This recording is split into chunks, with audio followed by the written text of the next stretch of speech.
Stop for a moment and imagine this. You open Netflix today and see thousands of shows and movies ready to play. It feels normal, like it has always been here. But Netflix was not always this big. It started as a very small idea, almost too small to believe. The story begins in California in the 1990s. Two men, Reed Hastings and Mark Randolph, were working together. They were both smart, curious, and always thinking about new ideas. One day, they decided to create something different. They wanted to change how people rented movies. At that time, renting movies was simple but painful. People went to a store like Blockbuster, chose a VHS tape or DVD, and paid a fee.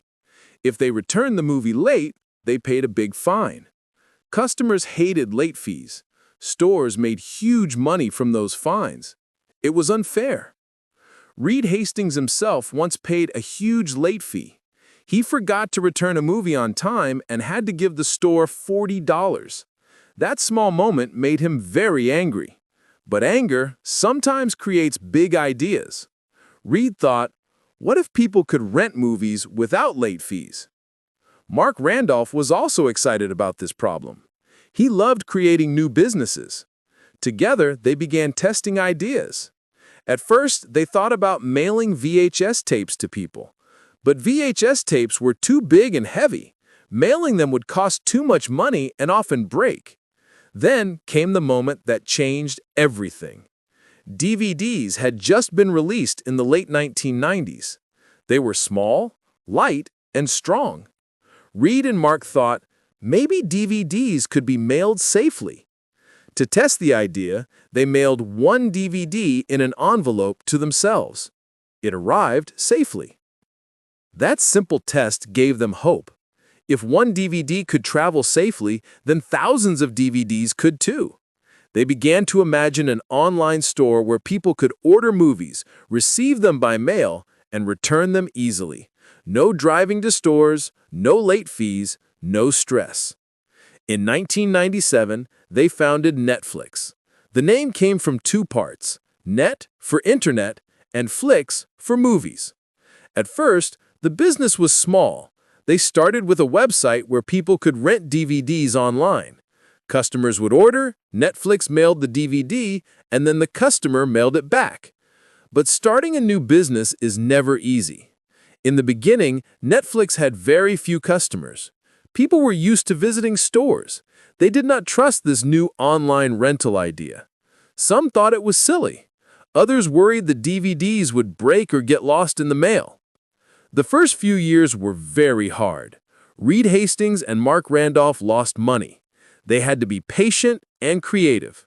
Instead of giving up, they tried new things. They introduced a monthly subscription model. For a flat fee, people could rent unlimited DVDs without worrying about late fees. This subscription idea was a game changer. Customers loved it. No more late fees, no stress. Just watch and return when ready. Slowly, Netflix began to grow. More people signed up. DVDs moved across America in little red envelopes, becoming a symbol of convenience and change. But a giant shadow stood over Netflix. Blockbuster was the king of rentals. They had thousands of stores, millions of customers, and huge profits from late fees. Blockbuster laughed at Netflix at first. They thought Netflix was too small to be a threat. In fact, Reed Hastings once went to Blockbuster's office to propose a partnership. He offered to sell Netflix to them for $50 million. Blockbuster's leaders laughed and said no. They believed their business model was strong and could never be replaced. That decision became famous. Netflix, though small, kept improving. They focused on customer service and technology. Their website became easier to use. Their DVD catalog grew larger than any store could offer. Slowly, customers started noticing the difference. Why drive to a store when DVDs could arrive at your door? By the early 2000s, Netflix was growing steadily. Blockbuster still ruled, but Netflix had something new: flexibility and vision. They were not just renting movies. They were building a new habit for people, one that fit the future of the internet age. This was only the beginning. A much bigger change was coming soon. The internet itself was changing. Streaming technology was improving. People would not need DVDs forever. Netflix was watching closely, ready to take the next giant step. As the early 2000s arrived, the internet was becoming faster and stronger. People were starting to dream of watching videos directly on their computers. No more waiting for DVDs in the mail. No more physical discs. Just click and watch. The future was streaming. Netflix saw this future before many others. Reed Hastings and his team understood that DVDs would not last forever. Technology was moving forward, and if they wanted to survive, they had to move with it. So they began experimenting with online streaming.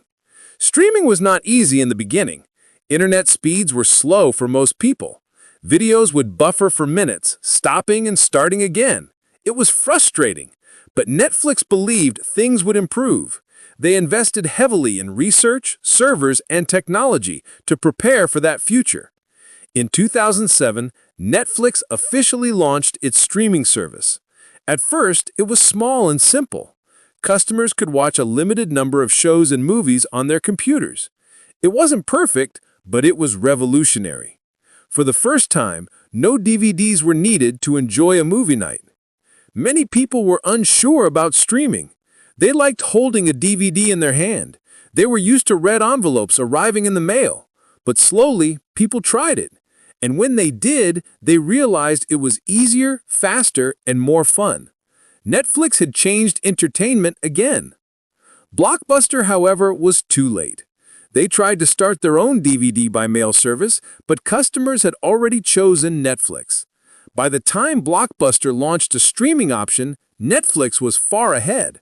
The giant had ignored the future, and the smaller player had already claimed it. This was a turning point. Netflix was no longer just a DVD rental company. It was becoming a technology company, a streaming company, and eventually a content creator. But at this stage, Netflix had to focus on one big challenge: expanding its library and reaching more viewers. To grow streaming, Netflix signed deals with many movie studios and TV networks. They paid for the rights to stream popular shows and films. For viewers, it was magical. They could watch classics, new releases, and hidden gems all from their couch without leaving home. By 2010, Netflix had millions of subscribers in the United States. People loved the freedom. Watch anytime, watch anywhere. Pause, rewind, or watch all night long. It was the opposite of traditional TV, which forced you to wait for scheduled times and commercials. Then came one of the boldest moves in Netflix's history. In 2010, they expanded outside the US. Their first international market was Canada. It was risky. Would people in other countries accept this new way of watching? The answer was yes. Canadians loved it. After Canada, Netflix expanded to Latin America, Europe, Asia, and finally almost every corner of the world. Each new country brought challenges: different languages, different tastes, and different internet speeds. But Netflix adapted, adding subtitles, dubbing, and local shows to attract viewers. This global expansion made Netflix a household name.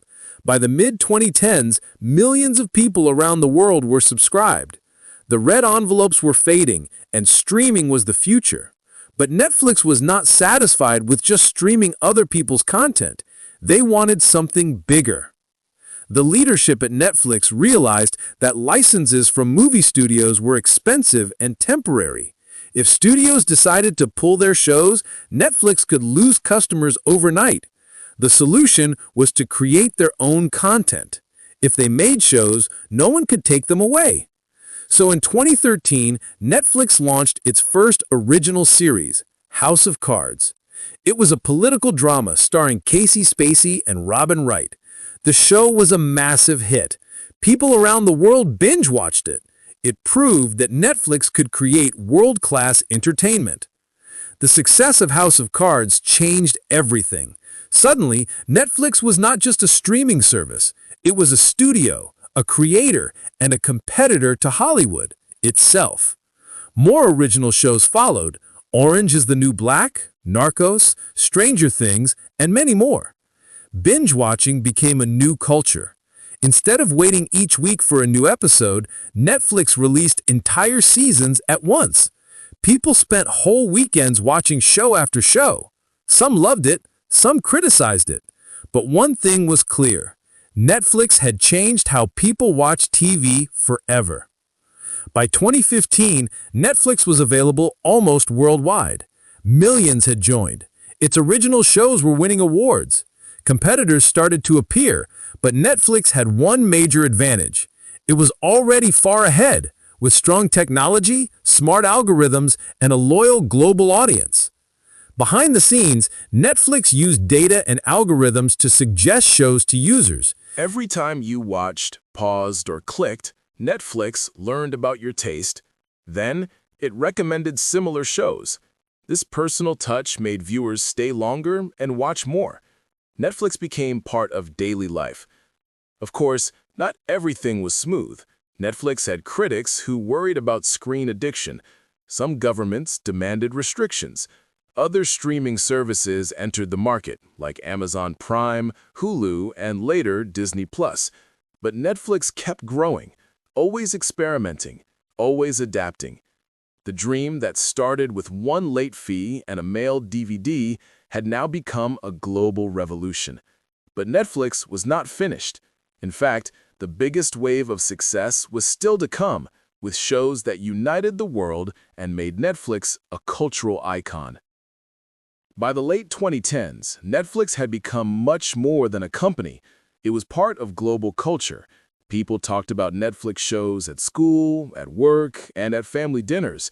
Watching Netflix became a normal daily activity, almost like eating or sleeping.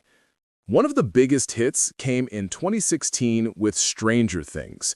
This sci-fi adventure about kids, monsters, and friendship captured hearts around the world. Fans dressed up as the characters. People quoted lines from the show. Netflix had created a worldwide phenomenon.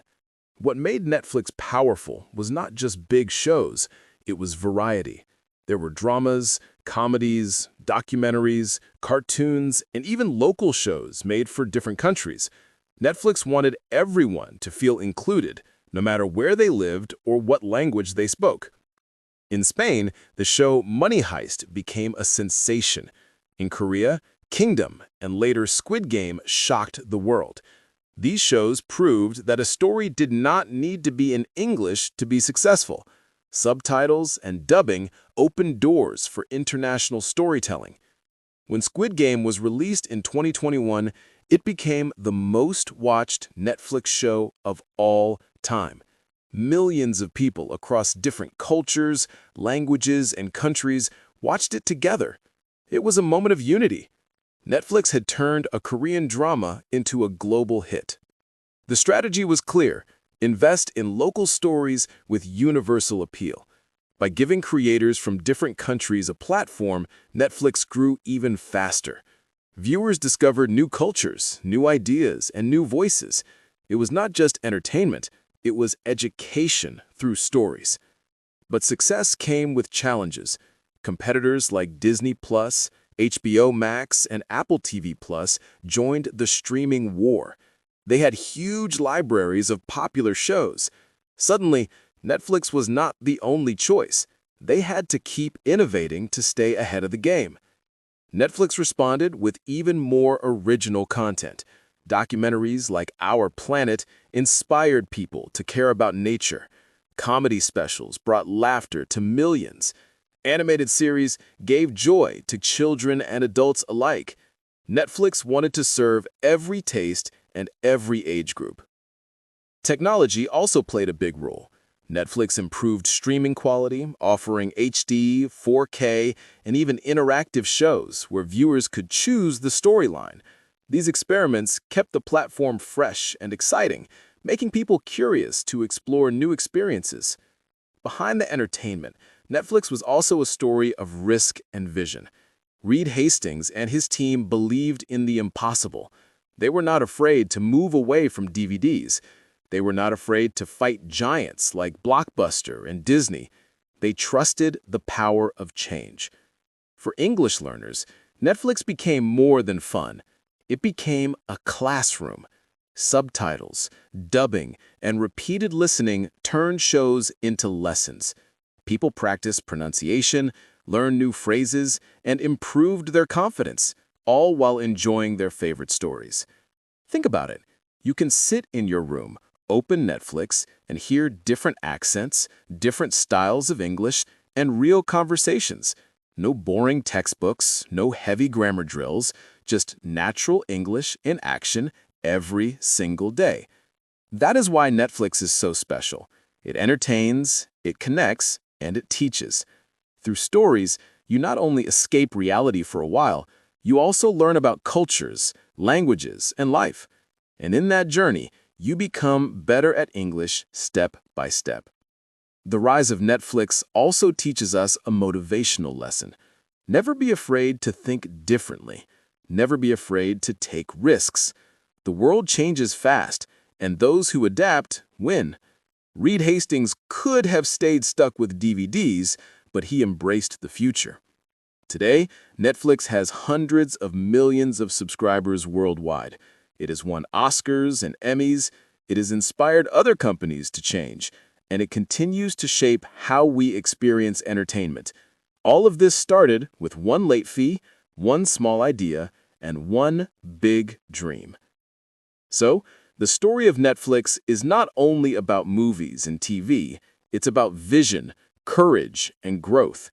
It's about how a simple problem turned into a global revolution. And it's about how stories can connect us, teach us, and change the way we see the world. And for you, the English learner, remember this: you can learn from anywhere, even from a streaming service.